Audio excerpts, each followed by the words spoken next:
This video is brought to you by Cool Stuff Inc. So use the link in the description below to pick up sealed product and singles. Use the code KENOBI at checkout, get 5% off your order, and support the show. Yesterday we got news that the Warhammer 40k Commander decks are being delayed. Well, from August through to October, quite a big delay too. This means the accompanying Orc, Blood Bowl, and Age of Sigmar Secret Lairs are being delayed as well. Originally due for release in August, we now see that they've been delayed till October, with Wizards changing the release date to officially October 7th. The weirdest part of all this is that it means that the Warhammer 40k Commander decks are coming out on the same day as Unfinity, the new draftable joke set. I know that's not the term we should use because it seems dismissive, but it is the joke set, it's the comedy set, right? Infinity is also landing on October 7th, and I guess the assumption is that for most people, the crossover and interest just isn't there. But there isn't that many Magic players that want to partake or purchase or be involved with both products. And ultimately, they're not just there for a limited window. These will be around for a while, although I can see, and I'm going to theorize, that the Commander product might sell out and be very popular. How much that there isn't a crossover between interest of the two on the same weekend is yet to be seen. And what you've got to remember as well is if both products land on store shelves on the same weekend, some people will only be able to afford to buy into one or the other. And whilst the product will continue to be there after the fact, the hype train moves ever onwards. So by the time the next product lands and people get the next paycheck, they're already on to the next Magic thing, leaving store owners with perhaps Infinity or Warhammer 40k decks that just can't sell. Although I would hazard a guess that Warhammer 40k will sell much better than Infinity, unless the Shocklands are good enough to push the product. Personally, I think Infinity is a passing novelty I will enjoy as we pass, but the 40k decks are incredible moments of hype for me. A couple of people have asked, actually, shout out to Naki being the first, am I going to rant about this on stream or in a video because there's the delay? And not to shit on you too much, my friends, but I don't think there's anything to rant about. I'm not that angry. My hair is wild today. Dried out of the shower, very fluffy. The only real distress for me is having to move back some plans. I was planning around doing a lot of preview content on the Warhammer decks. I'm so excited. I only do preview content on previews that I'm excited for now. I don't do it for everything. Otherwise, I'd just be doing preview content all the time and I wouldn't want to exist anymore. But I'm going to do preview content on all the Warhammer stuff because I'm so excited for it. But that's pushed back now from August to October. It does mean that if Infinity tickles my pickle, I'm going to struggle to do previews for all of it because the previews are all going to be around the same time. So I'll probably be focused on the Warhammer decks more during that period. But honestly, besides knowing that part of my August content plans are being pushed back and that's my job, I'm not really that fussed. Like, it's just a thing that happens. Delays happen. These things happen. The reason cited by Wizards of the Coast is ongoing global supply chain challenges and delays in production. Now, of course, we've all been trained into being hyper cynical by an ever churning news cycle that looks to get clicks through outrage. Hell, I know I'm part of that whole machine as well. I think I give pretty reasonable videos on the whole, but this video is not going to be called Delays Are Okay Actually. It's going to be called something else because you fuckers won't click it if I give it a reasonable title. But I hope once I get you through the door and sat down with me, we have a reasonable video to talk through, a reasonable discussion. I also get engaged with the comments quite a bit, probably too much. Probably read my comments way too much. I think I try to, and this is kind of like a moralistic or ethical standpoint for me, I try to steer us towards having a reasonable conversation as opposed to being like some of those shitlords who just fucking shout and bitch and moan hoping it will make them successful on YouTube. But it's easy to fall into a cynical and hypercritical space when Wizards is indulging in practices that are less than desirable. From fear of missing out practices to the increase in products and new releases to ludicrously expensive whale hunting products and poor management of reprints, Wizards marketing isn't always conclusive towards a happy or invested hobbyist or gamer. And that's the funny thing as well. I think on the whole, especially with power creep being turned down on less bans in recent time, I think the game design of Magic is, on the whole, pretty good the vast majority of the time, and is very strong at the moment too, even if some sets are a little bit less memorable. There's a problem there with the release schedule. What I'm getting at is the game design gets a lot of criticism and like flack, and it's really the marketing and the release schedule that's really the biggest issue. However, I don't really understand the upset or the frustration with these delays.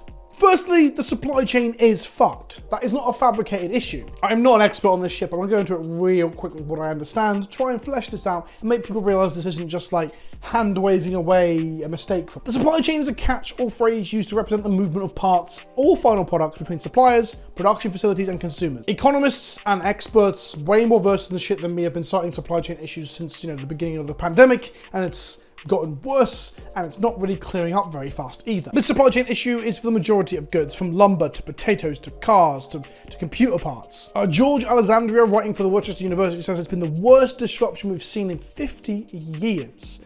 And this is all a knock-on effect of the pandemic. Large portions of industry shutting down or going into skeleton crews, ports, factories, production facilities. It's funny that countries like the UK had minimal lockdowns past our initial one, with politicians wanting plebs like you and I to go out there and buy and consume, as other countries had much better COVID responses, and thus the consumption was outstripping the production. Further to that, we have like outside issues and tertiary issues and things on the fringes of the pandemic issue, chip shortages, the demand and the buying out of graphics cards and stuff like that, and PC parts for crypto mining. But those things have a knock-on effect on vehicle production. Chip shortages, for example, that supposedly, this is what I was reading a little while back, I couldn't find the quote, but like the production of vehicles like trucks and things in North America is slowed down or hindered at the moment. So actually can't train enough truckers because they haven't got enough trucks. And truckers are the people who move this stuff around land masses like the North Americas. These are the people that move not only the things used to build stuff, but also then once the things are built, the product to be sold to us. Then you have the canal issue, the African canal that got fucking a ship stuck in it, which then caused more of a supply chain fallback. Then you've got people resigning from their jobs and labour issues of people coming out of the pandemic and not feeling valued. And all these things just, they build up and culminate in a supply chain issue that is not a fabrication by Wizards of the Coast, much not like some Redditors and Twitter users are claiming. In short, it's a compounding issue. I've got a couple of friends who work in logistics for some larger companies, and they're saying it hasn't got any better since the pandemic started. And then we got fuel as well, and the war in the Ukraine affecting that. And you've got issues that are going to affect our rather unimportant in the grand scheme of things, luxury card game hobby. Like, I'm not sitting here trying to defend Wizards of the Coast and make you feel pity for them or anything like that. It is actually just someone with a very, very vague understanding of these issues, just putting it out there that they are real.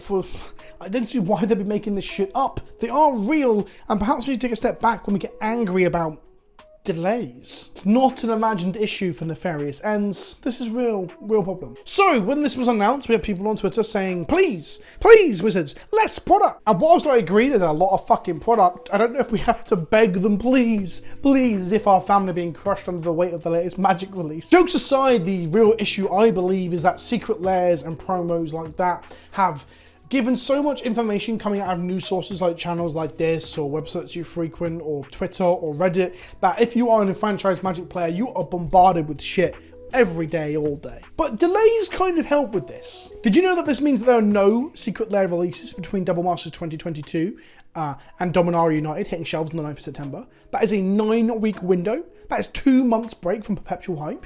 This is what people have been asking for, clambering for, begging for. Beyond that, we then have a 4-week break from there onto Commander and Infinity, and then 5 weeks later we have Brothers War, which I'm very, very hyped for. Honestly, a 9-week break between the releases of products is like unheard of. I don't know the last time we had that. I didn't go back and check because I'm a lazy cunt, but I believe when we talked about Perpetual hype previously in a video last year, the biggest gap we had that year was a 6-week window. That was the longest we got. 9 weeks is a lot more. 9 weeks is over 2 months. I believe that a month is hardly enough time to really experience a set. Like, outside of Arena's obviously changed the way we engage with and consume Magic for the most part, being more ripped off if anything. But previously, like, if you only had a 4-week window to draft a set before the next one lands, you are realistically going to get to draft that set 3 to 4 times at the fucking most, with most players hitting it once or twice at the local game store. Or you might have a game store where drafts don't fire because everyone's a Commander scrub. But again, that's the release schedule and marketing more so than the design of the game, so I do want to separate those two things out. So, this is an improvement, right? Well, there is one small caveat to all that. Like I said earlier, Infinity and 40k products, there's kind of this assumption that no one wants both. I want to engage with both. One is way more a priority for me, and that's what you get when things come out at the same time, right? Someone prioritizes one thing and the other thing gets left behind. You got a 9-week breathing space, right? And then bam, 2 products on the same weekend. It's the opposite of what people are asking for, weirdly. So the question really stands, would you rather they spread these out again? Why is it delayed so much that we've got 2 sets on the same weekend? Wouldn't you think that would go 4 weeks set, 4 weeks set? What would you rather? A 9-week breathing space of no previews for once in your goddamn Magic consuming life, and then 2 products on the same weekend, so you can really, realistically, as a consumer of Magic, as a product, hobby, or game, realistically only engage with one of them? Or maybe there's just too many products in general. That is kind of the catch-all answer, but I feel like that is a little bit reductive, really, because there is an element that Magic is so huge as a game and a system and expanding system, considering we're having Warhammer 40k come in. And if Warhammer 40k is successful, by the way, I believe we will see so many more crossovers. This is the... You think it's bad now? You just wait. These are the fucking floodgates, my friends. And whilst I'm open arms welcoming the 40k decks, I'm very excited. I wonder what Magic's going to look like in like 3 to 4 to 5 years if this is successful. But it does seem like, you know, maybe not every product is for us. Not in the sense that we can't afford it. Double Masters isn't for most people because it's too fucking expensive. But what I mean is you don't have to engage with every single release. I guess, really, if you're not an entrenched Modern or Legacy or Commander player, then you can kind of get away with ignoring the products that aren't legal, like Infinity. Except for the fact that randomly a load of the cards in that set are legal in Legacy and Commander. And the reason for that is probably to make sure the packs sell, because if they weren't legal in those formats, there's a lot of players that won't buy them. Do you see, this is where we get into the actual nefarious capitalism bit of like, here's a product that's silver bordered and you can ignore, so a lot of people ignore it. And they're like, no, we said you can ignore it, but actually don't ignore it. Here's a load of cards in it that actually affect your decks and your gameplay experiences. And everyone's like, oh, I thought this was the product we could ignore. The fun part of all this is that on Legacy, on one day in October this year, we'll have not only Space Marines, the Chaos Gods, and Necrons entering it, but it's also going to have squirrels, fart machines, and big blobs of gooey comedy. I don't actually... Is it like sci-fi retro? That's two sci-fi sets on the same day, by the way. Yeah, Infinity is sci-fi retro, isn't it? With like a carnival theme. That's two sci-fi sets on the same day. Huh. In some ways, I'm kind of excited for it because it's just so absurd. I've come to terms with the fact that I'm going to play my pink elephant, I'm going to equip it with a multi-melter, I'm going to shoot a land raider off the board. That's just going to be how Legacy will look at some point, if these cards are pushed like I imagine some of them will be. So let me know in the comment section below. Do you think they should just scrap some products in the product release schedule? Do you think 9 weeks between them is a good thing? Do you think it should be a 4-week wait, and then you can have a product every 4 weeks? Let me know down below what kind of deluge of Magic products you want on your face, as long as they keep it out of your eyes. I've been Vince, also PleasantKenobi on the internet. Thank you for watching, and I'll see you all soon. Ta-ta for now.